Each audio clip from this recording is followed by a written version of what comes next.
For all the latest updates, subscribe to News 9. Hello, you're watching News 9 Digital with me, Amrita. I'm going to be talking about how cyclones are formed. Just in the past recent weeks, India has been struck by two consecutive cyclones, one being the Amphan, which hit the eastern coast, the other being Nisarga cyclone, which hit the western coast. Now, Nisarga cyclone, just like Amphan, is also quite unique in its own ways. While it may not be as intense as Amphan was, it is also a rare phenomenon which has occurred in the western coast of India. So, Arabian Sea does not see a lot of cyclones. In fact, all of the deep depressions that are formed in Arabian Sea do not actually go on to become cyclones. But in the case of Nisarga cyclone, yes, that phenomenon has occurred, and experts do believe that climate change is one of the reasons why Arabian Sea has also seen a cyclone right now. And another such unique part about Nisarga cyclone is that it has hit Mumbai city, the financial capital of India. Mumbai has not seen a cyclone or any sort of a storm in the past century itself.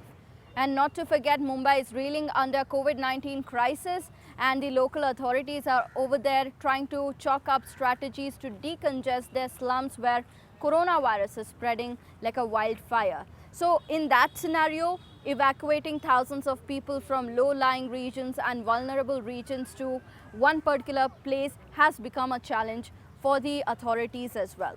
And also, around 150 COVID-19 patients in Mumbai were shifted from one particular place to another better facility right there because of Nisarga cyclone. So let us talk about how cyclones are actually formed. There are certain conditions which aid in the formation of a cyclone. When it comes to the case of tropical cyclones, then these are the conditions which aid in their formation. There are also certain kinds of cyclone, but in here we will talk about tropical cyclones which often strike India. So tropical cyclones are formed in the equatorial region of the earth, where India comes as well. So the conditions which aid in the development of a cyclone is that the ocean water surface starts warming up, and that temperature needs to be about 26 degrees Celsius. So when that happens, the water starts evaporating, and then it creates a low pressure in that particular tropical region.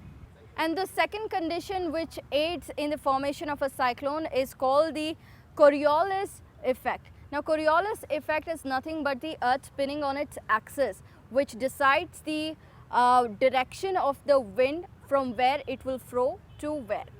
So over here, due to the Coriolis effect, the wind on planet Earth usually flows from the high pressure area to the low pressure area, the low pressure area being the tropical regions and the high pressure area being the more chiller places like the South and the North Pole.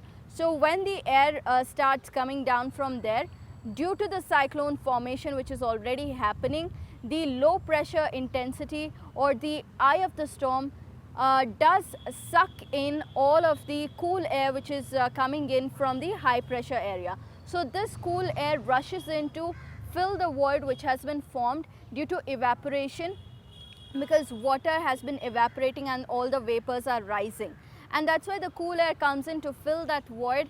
And when the cool air comes in, it also starts evaporating, and instead it adds to the collection of the moisture, and the moisture levels rise as the time goes by. It starts swirling around the area, and that low pressure area is called the eye of the storm. And after a certain point of time, all of the moisture that has been created also rises up to a certain height, and that altitude, at the highest altitude, it starts condensing.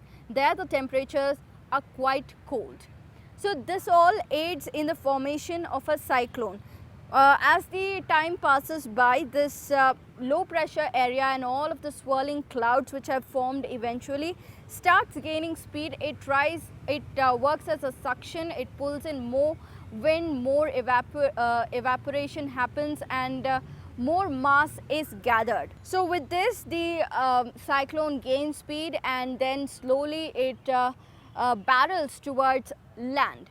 So when it barrels towards the land, then it starts losing moisture, it starts to die out, and eventually it dies out when it strikes the land, but not without creating destruction in its wake. So now when cyclone Nisarga struck the western coast of India, it packed around the wind speed of 90 to 100 km per hour.